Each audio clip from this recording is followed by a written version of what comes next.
Hey everyone, it's Christopher Donnell here. It's Motivational Monday. We hope your Monday is starting off awesome. We know it's bright and early, and whenever you watch this, hopefully your day is great. I'm sitting here with my friend Alex Dye. Believe it or not, this is round 2. You didn't get to see the first take because I left the microphone off, because that's the high quality video guy that I am. So this time we actually have microphones on, and you'll get to hear Alex and a little bit about him. And Alex, I think I met you. It's probably been 4 years now. I think we first came in contact at an unfortunate situation, or we had a community tragedy where they brought pastors in, and that's where I first met you. And since then, felt like we had kindred hearts, and we laugh at some of the same jokes, but other than that, we're just two guys trying to figure out our way in the world, right? Sure, yeah. So, who are you? Where are you from? What do you do? And tell me a little about yourself. Sure. Well, my name's Alex. I work at Oak Grove Mennonite Church, which is kind of halfway in between Urbana and West Liberty. I've been there about 11 years now. Nice. I have a wife, 2 kids, a dog. We enjoy hiking, playing disc golf, collecting records, and other antiquated musical things that I get made fun of about on the regular. Nice. That's awesome. So you're from the area though originally, right? Mm-hmm. Yep, graduated from West Liberty in 2005. Awesome. So kind of a hometown hero, right? Yeah, that's a good way of looking at it. Well, I think it's great. And leading Oak Grove Mennonite Church, right? Mm-hmm. And you said you've been there 11 years, but now you're the lead pastor there, right? Yep. Yeah. Started as the associate, worked with youth part-time, did associate duties, which is kind of the everything else part-time, and started as the lead on April 1st of 2020 to an empty church because COVID had just kicked into full gear in Logan and Champaign counties. What a way to start your tenure as lead pastor. It felt like a legit April Fool's joke. Yep. Yeah, it was quite the thing, but we made it through the year. Yeah, so that was a difficult thing, COVID, and still is, and is an ongoing situation that it changes, seems like by the day or by the week. Sure, yeah. That changes our entire dynamics of how we live, worship, play, work. So we were talking about difficult things. Obviously, that is a difficult thing. What do you think the purpose of difficult things is? I mean, we were talking, nobody likes to feel pain, right? Nobody likes to go through hardships, and it feels negative at times when you're going through a COVID year. I mean, it'd be really easy to look at, our last 18 months and say, this had no point and this was terrible and we give up, right? Right. So what would you say, around the idea of difficult things and going through painful situations, and what would you say to somebody, and what is your view on that? How do you navigate those difficult times? How did you navigate COVID? Sure. Well, I think the problem of pain is, it's a universal thing that has been since the beginning of humankind, is why do we suffer? Why do bad things happen to good people is the question that gets asked. And that's a difficult thing to answer. I think that philosophically we could say, and James writes about in James 1 that, our suffering leads to perseverance. And so through our trials, we are able to become stronger. Is that the purpose of pain? I don't know the answer to that so much, but on the other side of the trials, the pain, the suffering, we do end up becoming more whole, or we have the opportunity to become more whole, complete, and stronger people. We don't, not everybody has that experience, and certainly you would never say like, well, it's a good thing that terrible thing happened because now I'm stronger than I was before, because I don't think that's in the midst of hard things, never helpful to tell somebody that. Right. So, what about you? You work in a church, you work with people. you lead people. I mean, that's essentially what it is to work at a church and be a pastoral ministry. Is you're helping navigate people towards Christ, right? And also wholeness. Sure. You know?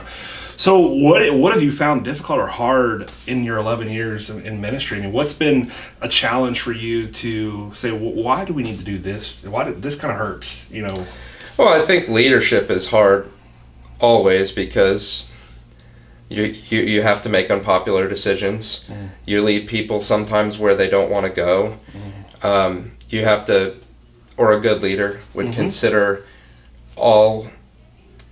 every opinion and feeling of every person, especially in the body of Christ, because at our church, at least, we really value leadership by consensus. So we try not to vote on anything. Church is not a democracy. If we vote on the budget, but any major decisions we try to make by way of discernment and discussion, which is a hard process. And so balancing people who are on opposite ends of the spectrum and being in relationship with those people, but knowing also that they may have significant difficulty with you, I think that's difficult. I think people say things or assume things about you as a leader, especially when you're at odds necessarily that may or may not be true. And even though we are, called to have thick skin, we are still, like you said when we were talking earlier, we still have skin. We still cut, we still bleed, we still, have feelings. Yeah. And it's hard to, I think, for anybody who leads an organization that's your whole life is in that thing. So for a pastor, your whole life is in the church. For everybody else, it's only a part of their lives. Right. And so remembering that when you're in the midst of these trials is important to know for other people that this is not consuming all of them, but also for you it is. Yeah. And so frankly, I don't like love opposition. So some people really like conflict. It's not my jam. Yeah. I'm getting better at it, but yeah, conflict is. Yeah, I would agree. I don't love conflict either, but you do learn how to mitigate it and go through it. Yeah, absolutely. And same thing with trials and sufferings. Conflict, you can become a better person on the other side of things. Yeah, I think there always will be some tension. Tension can rise to conflict and then aggression and then not good things. But adversity does it makes us stronger. When I go to the gym and I put some weight on a dumbbell to make it difficult for my arm to lift, I'm growing a muscle. It's getting larger by me lifting that, but it's tension. It hurts. It's painful. Right. Well, in the actual physiological processes, you're tearing the muscles so that they rebind together stronger, which is like a wild thing to think about. Right. Or one of my how I got through COVID, one of the things was baking bread, and so and doing sourdough bread because that's what all the cool kids did. And so in order to have a really good rise, you have to go through a process of stretching the bread. So the gluten forms these bonds that need to be stretched and broken and then stretch and stretch and stretch so that when the yeast releases fermented gases, it can retain those gases and build up this nice inner crumb that you see that with the holes. So it's that process of being stretched so that you can hold in something, or being broken so that you can become stronger. Yeah. Which is not it's a kind of a violent, visceral image, but that is how we grow and that's how we get stronger. Yeah, and to your point, again, there can be an intentional growth through ripping and tearing of something.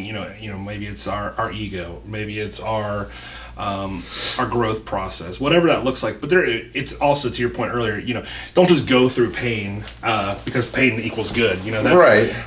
There's good pain and there's bad pain. There's good that can come from pain, and then there's always good reason to avoid certain pain and traumatic experiences. Oh yeah, absolutely. There's no toxic pain can be toxic, and suffering can have no meaning if in the wrong context. So if you're a person that's experiencing abuse, right, don't experience the abuse just so you become a better person. Get out of the situation right now. Those sorts of things are not healthy. There are times when pain is not healthy, and similarly, as we talked about, pain can produce perseverance. You can come out whole. You have that choice. But in the meantime, while you're experiencing it, it's going to feel bad. Yeah. And it's going to take time. And nobody has the right to tell you how long that time is going to take. But at some point, you do have to choose whether or not you're going to move forward. And that's uncomfortable too. Sometimes there's a comfort in our pain because we know what that feels like. And it's known. And I mean, for folks, and for myself, I include myself in this, who experience depression. So this wouldn't seem like it for people outside of that, but when you're depressed, it's very known. Like, you know what to expect. Everything feels bad. It's scary to think about, like going to embrace the day and enjoying it, because you don't know what that feels like. Yeah. It's much easier to just assume today's going to be bad just like yesterday. And so that's not a healthy place to be either. Right. So you don't want to experience toxic pain, and you don't want to prolong negative pain that's serving no purpose. Yeah. But I think the idea is kind of back to where you even talked about discernment process of consensus of leadership. You have to have this discernment process as you deal with tragedy, trauma, normal pain. I mean, right? I mean, whatever we consider normal pain, but someone cutting you off and making you late for work. If someone says something bad about you, maybe it doesn't ruin your whole life, but it ruined your moment or your day. Sure. But there's a discernment process of how you navigate right through a painful situation, a traumatic situation, and we kind of hit on it. But what would, for you, looking at your own situation, how have you navigated through pain and trials and tough things?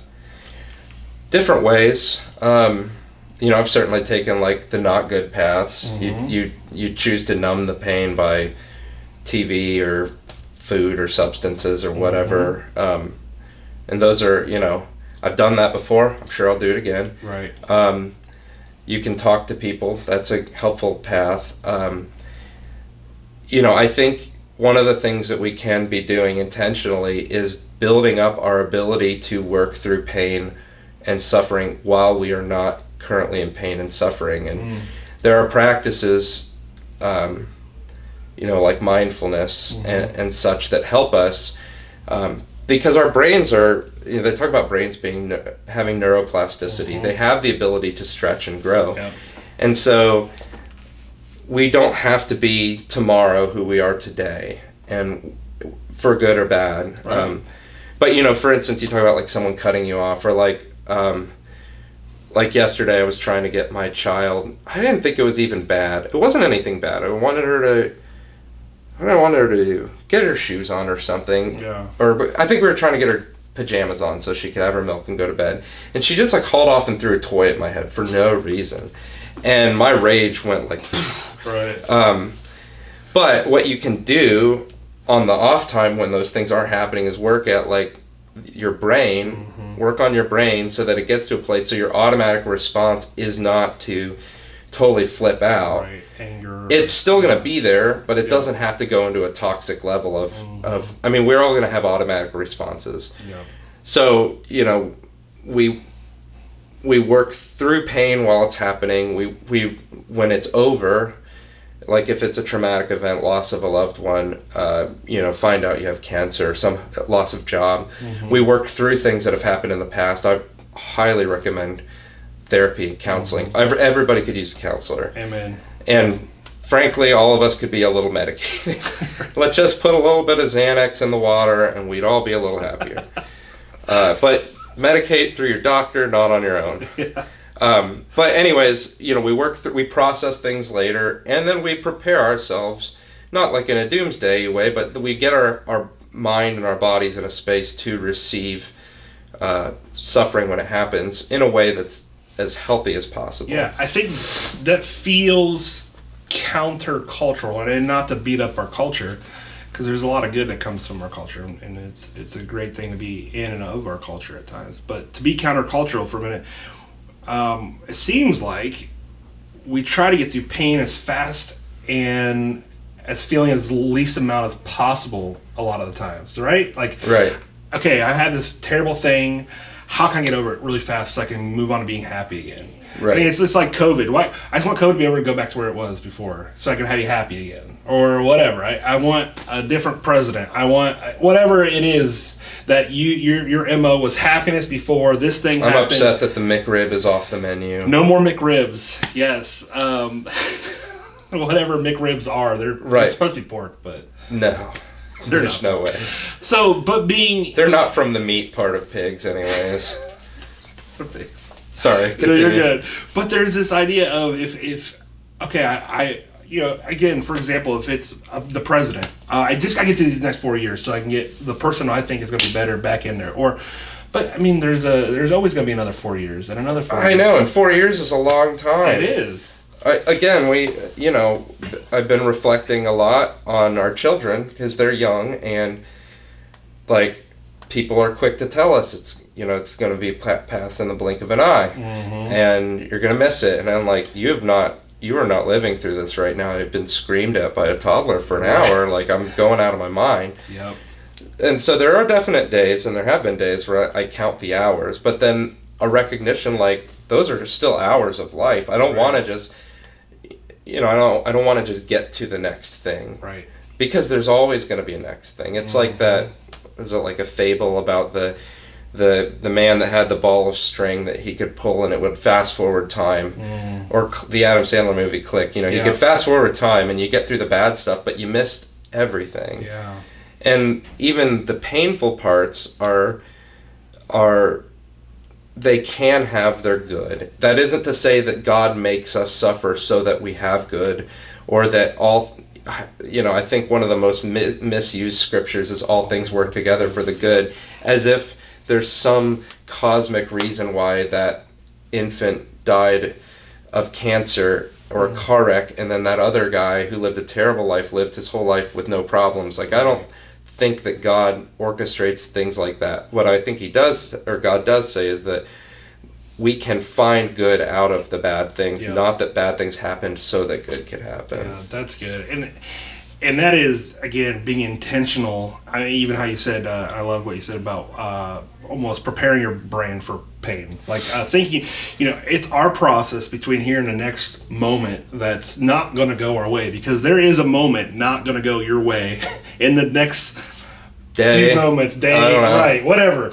Something's going to happen to disrupt your equilibrium, right? Sure. And we have to be intentional. Do we just blame God? Well, that's, this is another bad thing God did to me. Or you blame the devil, this is another thing the devil did to me. Or is God teaching me through sometimes evil things that there is good that can come out of a terrible situation? You can grow. You can become a better person. You can become a better husband or wife or parent. Maybe you learn that you're stronger than you thought you were before. And the process is not great to get to that point. But man, how good does it feel? Then on the other side, and then you can say, okay, I did this. Yeah. It wasn't great. It was the hardest thing I've ever done. But next time I can do it, and if it ever happens again, and it'll be a little better. Yeah. And you grew, but then think about with your children that you teach them to say, don't be afraid of these hard things that are going to come, because they will. Don't be so fixated on the pain that you're going to feel from this, because there is a path through it. I mean, It becomes this generational blessing when you overcome adversity. Right. And you can pass it on. Right. I don't think there's anything healthy or good that comes from what I've heard people call it toxic positivity, or pretending like nothing bad happened and I'm through it. I am so, and I think rightfully so, skeptical to the point that I do not believe it when something bad happens and I ask how they're doing and they're fine. Right. And that's the whole stages of grief, depression, anger, denial, bargaining, acceptance. And we can go through those at any in any order and as many times as we need. But I don't think it's not helpful to anybody else. It's not helpful for me to see somebody have something really bad happen and be like, well, just this is a really small example, really small, but as I'm getting older and my body's just like breaking down faster, so I've had to get cortisone shots in my back. Mm-hmm. And I made the mistake of looking at the size of the needle one time, and it is so long. It's unbelievable. And you feel every bit of it. And I was kind of telling that to somebody else who had the same thing. I mean, it's like one of the most painful things I've done awake. And they just said, well, whenever I get that, I just think about the kids in Children's Hospital and how they, how hard they have it. And I'm like, well, I mean, that's fine for you, but that totally puts down the fact that was a painful thing that I went through. Right. They don't have to correlate at all. Right. And so if you're a toxic positive person, if you feel like you have to put on a show to show that you're not experiencing pain, nobody needs that from you. Mm-hmm. And we all think you're in pain and just lying to us anyways, just so you know. Right. It's better. You don't need to like air your dirty laundry to the world, but it is reasonable to expect if something hard happens that there will be a process to get through it. Yeah.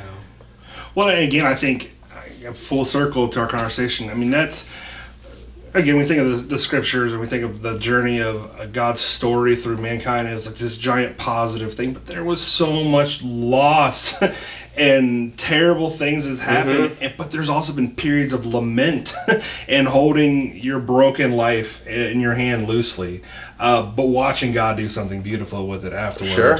And to your point, I mean, again, if you're watching today and you just think you got to hold it all together, I mean, man, that is not what we're taught in Scripture. Please don't. Look at the Psalm books. They're filled with people complaining to and at God. God is big enough to handle our feelings as we are suffering, and God is okay with that. Yeah.